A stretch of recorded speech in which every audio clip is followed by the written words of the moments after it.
जो कि एक्सरसाइज 1.1 का जो सेकंड क्वेश्चन है, कह रहा है find the LCM and HCF of the following pairs of integers and verify that LCM into HCF equal to product of the number होता है। पहला नंबर दिया हुआ है 26 और 91, तो सबसे पहले हमें इसके फैक्टर करने होंगे, यानी कि सबसे पहले हमें इसका एलसीएम और एचसीएफ दोनों फाइंड आउट करना होगा।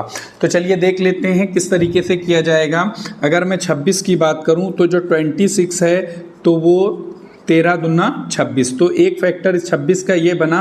और अगर मैं 91 की बात करूं तो ये होता है 13 और 7 91, यानी कि 13 7 91 हुआ। अब अगर मैं इन दोनों में से एलसीएम और एचसीएफ की बात करूं तो इसका जो एचसीएफ आएगा वो आएगा एचसीएफ इक्वल टू जो कॉमन नंबर है दोनों में वो हो जाएगा इसका एचसीएफ।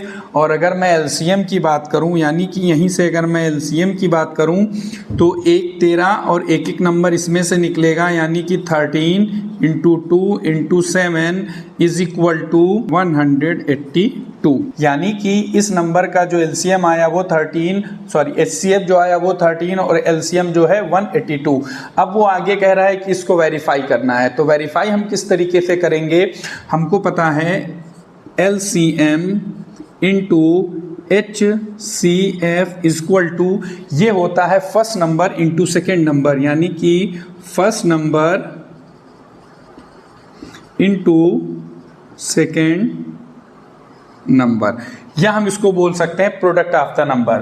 तो एलसीएम और एचसीएफ जो हमारा आया है, यानी कि जो एलसीएम है वो हमारा आया 182 इंटू एचसीएफ की बात करें तो वो आया 13 और हमारा जो नंबर है वो है 26 और 91, यानी कि एक नंबर है हमारा 26 और एक है 91।